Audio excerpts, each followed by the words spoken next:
Hello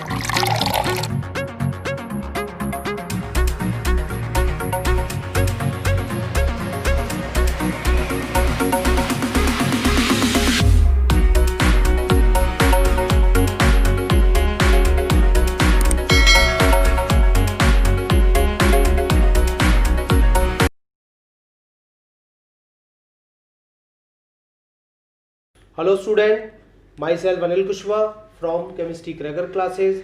मैं आज आपके लिए क्लास 11th का केमिकल बॉन्डिंग का एक नया टॉपिक लेकर आया हूँ। टॉपिक का नेम है कोऑर्डिनेशन बॉन्ड। मैं आपको एक बात बता दूँ, कोऑर्डिनेशन बॉन्ड पर ही हम क्लास 12 में एक पूरी केमिस्ट्री पढ़ते हैं जिसका नाम है कोऑर्डिनेशन कंपाउंड। स्पेसिफिक आपका इनऑर्गेनिक का पार्ट होता है ये, ठीक है। हम आपको आज क्लियर कर देते हैं कि जो कोऑर्डिनेशन बॉन्ड है वो आपका एग्जैक्टली एक कोवेलेंट बॉन्ड ही है। वो कोवेलेंट बॉन्ड ही की तरह ही बिहेवियर करता है। शेयरिंग यहाँ पे भी होती है, बस शेयरिंग में थोड़ा सा चेंज है, बाकी का सारे काम वही हैं जो कोवेलेंट बॉन्ड के अंदर होते थे। मैं प्रीवियस वीडियो में आपको ऑक्टेट रूल्स बताया, प्रीवियस वीडियो में मैंने आपको स्ट्रक्चर ड्रॉ करना बताया, फॉर्मल चार्ज बताया और कोवेलेंट बॉन्ड बताया, ठीक है। आइए, कोऑर्डिनेशन बॉन्ड समझने से पहले कुछ हमारे बेसिक्स क्लियर होना चाहिए कि हम कोऑर्डिनेशन बॉन्ड में क्या जानना चाह रहे हैं, ठीक है। आपने याद होगा, अगर आपसे हम कहते हैं कि भाई अमोनिया का स्ट्रक्चर बना दीजिए, तो आप अमोनिया का स्ट्रक्चर तुरंत बना देंगे, क्योंकि अमोनिया का स्ट्रक्चर बनाने के लिए आपको कोई तकलीफ नहीं होगी। जिसके एटम आपको कम दिखाई देते हैं वो तो सेंटर में होगा और हाइड्रोजन एक एक इलेक्ट्रॉन की शेयरिंग करेगा और 2 इलेक्ट्रॉन आपके अनशेयर फॉर्म में होंगे जिनको हम लोग कहते थे लोन पेयर। अगर हम यहीं पर BF3 का स्ट्रक्चर बनाते हैं या BS3 का स्ट्रक्चर बनाते हैं, ठीक है, BF3 का स्ट्रक्चर बनाते हैं, तो आप देख सकते हैं कि दोनों मॉलिक्यूल, दोनों कंपाउंड्स के अंदर थोड़ा सा डिफरेंट है। नाइट्रोजन का ऑक्टेट कंप्लीट है, 2 2 2 एंड 2, टोटल सेंटर एटम पर 8 इलेक्ट्रॉन है, ऑक्टेट कंप्लीट है और लोन पेयर प्रेजेंस है, ठीक है।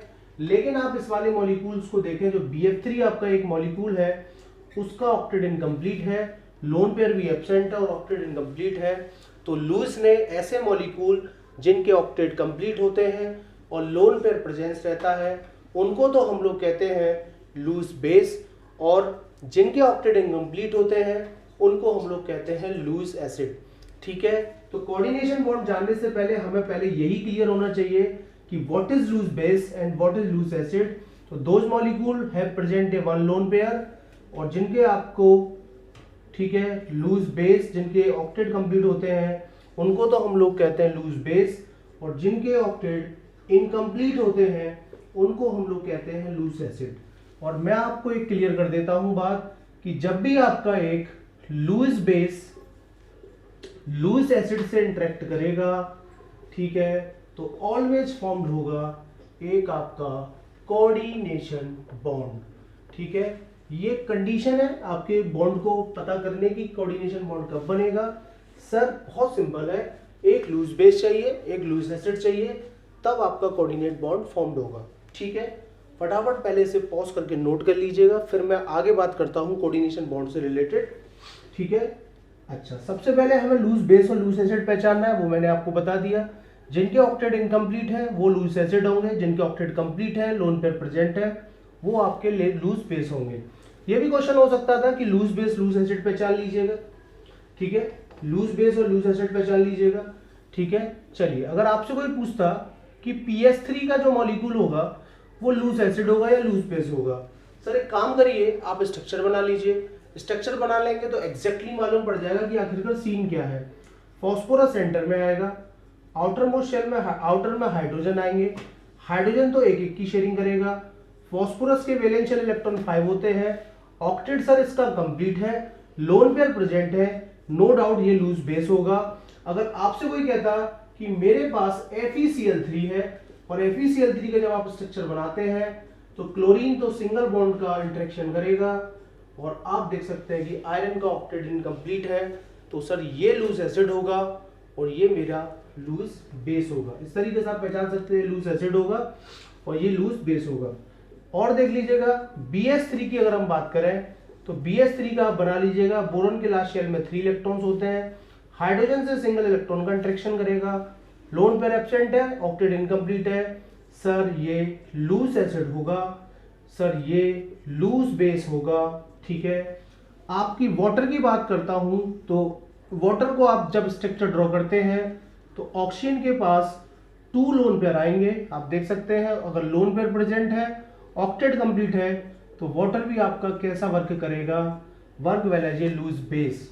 ठीक है, लूज बेस का वर्क करेगा। ठीक है, आपके अल्कोहल, कोई भी अल्कोहल है आपके, वो भी आपके लूज बेस की तरह वर्क करेंगे।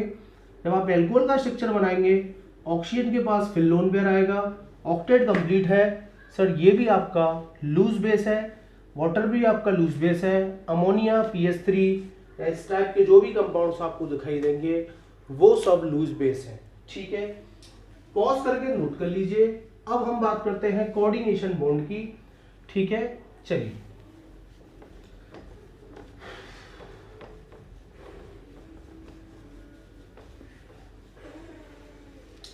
जब मैं आपको कोवेलेंट बॉन्ड बता रहा था तो मैंने बताया था कि अगर दो एटम्स के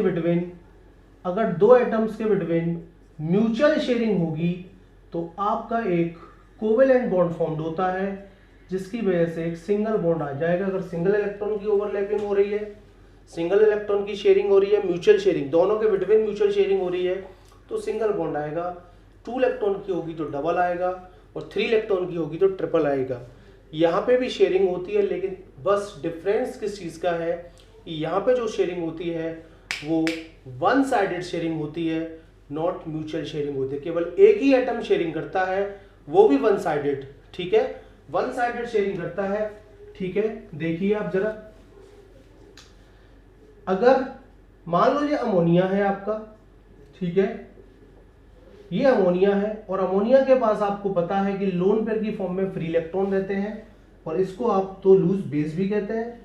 अगर मेरे पास इसके पास आया BF3, मान लो इसके पास आया एक BF3, और BF3 बोलता है कि भाई मैं अपना ऑक्टेट फिल करना चाहता हूँ, लेकिन शेयरिंग करने के लिए तो है नहीं है, आप मुझे अपने इलेक्ट्रॉन उधार दे दीजिए, भाई मैं इनको यूज कर लेता हूँ, मैं अपना ऑक्टेट फिल कर लेता हूँ। ठीक है, बिल्कुल। अब भाई ये तो हमारे अनशेयर है, किसी काम के भी नहीं है, तो हम अपने लोन पेयर को डोनेट कर सकते हैं, और जो भी इलेक्ट्रॉन लोन पेयर डोनेट करता है हम उसको भी लूज बेस कहते हैं, और जो इलेक्ट्रॉन लोन पेयर को एक्सेप्ट करता है उसको भी हम लूज एसिड कहते हैं। आप इस तरीके से भी चीजों को समझ सकते हैं। जो एसिड बेस का लेटेस्ट अपडेट है वो यही है, लूज का एसिड बेस कॉन्सेप्ट, और लूज यही कहता है कि जो लोन पेयर डोनर स्पीसीज है वो लूज बेस है, और जो इलेक्ट्रॉन लोन पेयर एक्सेप्टर है वो लूज एसिड है। कोऑर्डिनेट बॉन्ड बनाने में एक डोनर स्पीसीज होगी, एक एक्सेप्टर होगी। लोन पेयर जो डोनेट करेगा वो लूज बेस होगा, और जो लोन पेयर एक्सेप्ट करेगा वो लूज एसिड होगा। ठीक है, आपका ये जब भी लोन पेयर डोनेट होगा ये हमेशा एक कोऑर्डिनेट बॉन्ड के थ्रू जाएगा। ठीक है, जब भी आपका लोन पेयर डोनेट होगा वो एक कोऑर्डिनेट बॉन्ड के थ्रू जाएगा, और इसी को हम लोग वन साइडेड शेयरिंग बोलते हैं। और शेयरिंग की जब बात आ गई तो हम इसे एग्जैक्टली एक तरीके से कोवेलेंट बॉन्ड ही कहते हैं। ये आपका कोवेलेंट बॉन्ड है। हम इसे डेटिव बॉन्ड भी कहते हैं, कुछ लोग इसे सेमी पोलर बॉन्ड भी कहते हैं। इसके अंदर कुछ कैरेक्टर्स आयनिक नेचर का भी आ जाता है, इसलिए हम इसे कोआयनिक बॉन्ड भी कहते हैं। ठीक है, तो आपकी चीज क्लियर हो गई कि कोऑर्डिनेट बॉन्ड कब बनेगा। This bond formed by one sided sharing between 2 atom. One sided sharing होगी 2 एटम्स के बिटवीन, तब आपका एक कोवेलेंट बॉन्ड फॉर्म्ड होगा। और कोवेलेंट बॉन्ड के लिए हम यूज करते हैं फुली कोऑर्डिनेट बॉन्ड। मैं आपको एक चीज क्लियर कर दूं, आप सिंगल इलेक्ट्रॉन की भी ओवर शेयरिंग कर सकते हैं, सिंगल इलेक्ट्रॉन की। फुली कोऑर्डिनेट बॉन्ड लगाते हैं, अगर आप लोग फुली कोऑर्डिनेट बॉन्ड यूज करते हैं तो आप समझ लीजिए आप 2 लोन पेयर डोनेट कर रहे हैं, पूरे का पूरा 1 लोन पेयर डोनेट कर रहे हैं। लेकिन आप सिंगल लोन पेयर को भी शेयरिंग में ले जा सकते हैं, वन साइडेड शेयरिंग यूज कर सकते हैं। और उसके लिए हम लोग लगाते हैं, उसके लिए हम क्या लगाते हैं, हाफ कोऑर्डिनेट बॉन्ड। क्या लगाते हैं, हाफ कोऑर्डिनेट बॉन्ड लगाते हैं। तो आप ध्यान रखेंगे, अगर फुली कोऑर्डिनेट है तो पूरा का पूरा इलेक्ट्रॉन लोन पेयर गया है, और हाफ कोऑर्डिनेट है तो केवल सिंगल इलेक्ट्रॉन गया है, वो भी वन साइडेड शेयरिंग में। ठीक है, आइए तो और एग्जांपल चर्चा कर लेते हैं। तो कोऑर्डिनेट बॉन्ड बनाने के लिए क्या क्या चाहिए, एक लूज एसिड चाहिए, एक लूज बेस चाहिए आपको।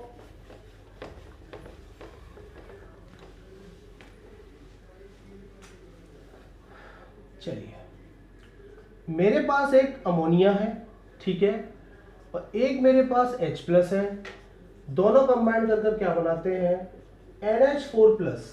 आखिरकार ये कैसे बनता होगा, नाइट्रोजन के पास आपको पता है एक लोन पेयर होगा और हाइड्रोजन जो H प्लस की फॉर्म है उसके पास तो कोई इलेक्ट्रॉन नहीं है, क्योंकि हाइड्रोजन के पास लास्ट शेल में एक इलेक्ट्रॉन होता था, वो भी जा चुका है, H प्लस चार्ज जा रहा है। तो फाइनली ये अपने लोन पेयर डोनेट कर देगा और किसके थ्रू जाते हैं सर, वो कोऑर्डिनेट बॉन्ड के थ्रू जाते हैं। ये बन जाएगा आपका, ठीक है, ये मॉलिक्यूल बन जाएगा। या तो आप इसे ऐसे भी राइटिंग कर सकते हैं, ठीक है, ऐसे भी लिख सकते हैं, या आप कंप्लीटली इसे NH4 प्लस ऐसे भी लिख सकते हैं, ठीक है। चलिए हो गया ये आपका, नोट कर लीजिएगा पॉज करके फटाफट।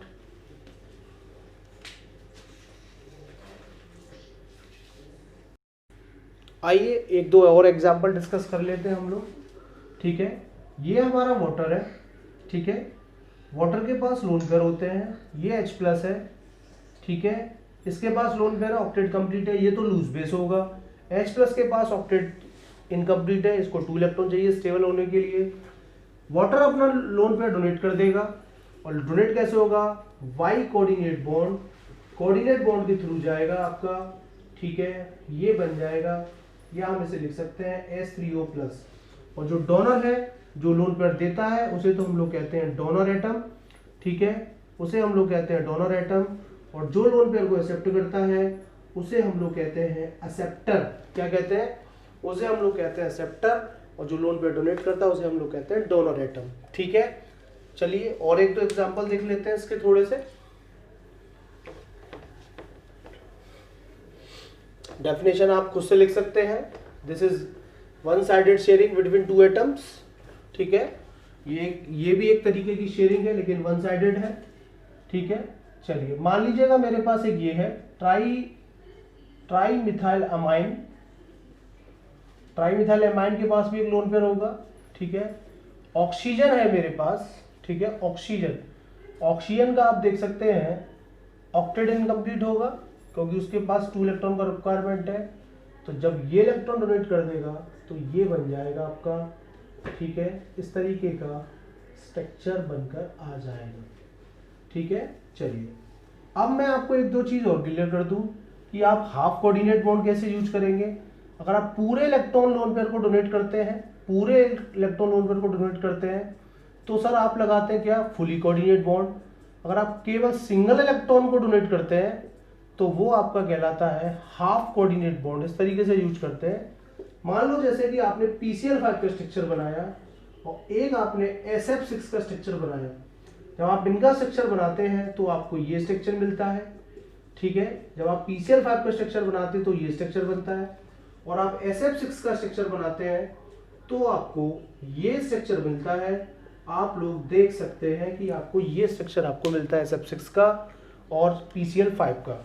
ये अपने ऑक्टेट को एक्सपेंड कर रहे हैं। इसके सेंटर एटम पे 10 इलेक्ट्रॉन है, इसके सेंटर एटम पे 12 इलेक्ट्रॉन है। लेकिन अगर आप 8 ही करना चाहते हैं तो यहाँ पर आप हाफ कोऑर्डिनेट बॉन्ड यूज कर सकते हैं। और ऐसा मैं नहीं कहता, सगडेन का रूल कहता है कि आप हाफ कोऑर्डिनेट बॉन्ड्स को यूज कर सकते हैं। हाफ कोऑर्डिनेट बॉन्ड कैसे यूज होगा, आप कोऑर्डिनेट बॉन्ड यूज करते कब है, शेयरिंग तो करते नहीं है, आप तो केवल क्या करते हैं, वन साइडेड डोनेट करते हैं। आप उसको इलेक्ट्रॉन पेयर डोनेट करते हैं। जब पूरा का पूरा लोन पेयर डोनेट करते हैं तो आप लेते हैं फुली कोऑर्डिनेट, और सिंगल इलेक्ट्रॉन जाता है तो क्या करते हैं आप, हाफ कोऑर्डिनेट बॉन्ड। तो यहाँ पे 10 है, आपको 2 इलेक्ट्रॉन कम करने हैं। तो सगडेन कहता है कि आप एक काम करिए, PCl5 के अंदर आप जरूरी नहीं है कि 2 क्लोरीन के साथ शेयरिंग करें। फास्फोरस के पास जो 2 इलेक्ट्रॉन बचे हुए हैं आप उन्हें डोनेट कर दें, लेकिन सिंगल इलेक्ट्रॉन डोनेट किया है इसलिए हाफ कोऑर्डिनेट बॉन्ड कहते हैं इसे। फाइनली 2 2 6 7 8 हो गए इसके अंदर। ऐसे ही आप SF6 के अंदर 12 होते हैं तो आप 4 हाफ कोऑर्डिनेट लगाकर, 4 हाफ कोऑर्डिनेट बॉन्ड लगाकर अपना ऑक्टेट फिल कर सकते हैं, ठीक है, अपना ऑक्टेट कंप्लीट कर सकते हैं हाफ कोऑर्डिनेट बॉन्ड लगाकर, ठीक है। तो ये है एक तरीका हाफ कोऑर्डिनेट यूज करने का, और वो है एक तरीका फुली कोऑर्डिनेट बॉन्ड्स को यूज करने का। आइए पॉज करके इसे नोट कर लीजिएगा। इसके बाद अब मैं बात करूंगा प्रॉपर्टी की, ठीक है। प्रॉपर्टी की डिस्कशन करेंगे। देखिए, आपके जो कोऑर्डिनेशन कंपाउंड होते हैं, कोऑर्डिनेट कंपाउंड्स होते हैं, या कोऑर्डिनेशन कुछ भी लिख लीजिएगा। सबसे पहले फिजिकल स्टेट की बात करते हैं। फिजिकली ये सॉलिड फॉर्म में भी मिलते हैं, लिक्विड फॉर्म में भी मिलते हैं, और आपको ये गैसेस फॉर्म में भी मिलते हैं। सॉलिड, लिक्विड, गैस तीनों फॉर्म में मिलते हैं। ठीक है, ये तो पहली बात हो गई। फिर अगली बात मेल्टिंग पॉइंट और बॉइलिंग पॉइंट की करेंगे। मेल्टिंग पॉइंट और बॉइलिंग पॉइंट की बात करूं तो इनके जो मेल्टिंग पॉइंट और बॉइलिंग पॉइंट होते हैं, पहले मैं क्लियर कर दूं। मान लो एक आपके पास आयनिक कंपाउंड है, ठीक है, एक आपके पास आयनिक कंपाउंड है, और एक आपके पास एक कोवेलेंट कंपाउंड है। ठीक है, आप बहुत जल्दी समझ जाएंगे मैं क्या कहना चाहता हूं। ठीक है, आयनिक कंपाउंड्स में तो होता है strong electrostatic force, strong electrostatic force, और उसको तोड़ने के लिए ज्यादा एनर्जी चाहिए। कोवेलेंट में होता है, ये तो स्ट्रॉन्ग है, और यहां होता है weak van der Waals bond. कौन सा होता है? Weak van der Waals bond होता है, उसको तोड़ने के लिए कम एनर्जी चाहिए। जनरली आयनिक कंपाउंड्स के मेल्टिंग पॉइंट, बॉइलिंग पॉइंट ज्यादा होते हैं, और कोवेलेंट के थोड़े से कम होते हैं। लेकिन आपके ये जो कोऑर्डिनेट बॉन्ड्स होते हैं, जो कोऑर्डिनेट्स कंपाउंड होते हैं, इनके मेल्टिंग पॉइंट और बॉइलिंग पॉइंट आयनिक कंपाउंड से तो लो होंगे। ठीक है, मेल्टिंग पॉइंट और बॉइलिंग पॉइंट आयनिक कंपाउंड से तो लो होंगे, ठीक है, लेकिन कोवेलेंट कंपाउंड से ज्यादा होंगे।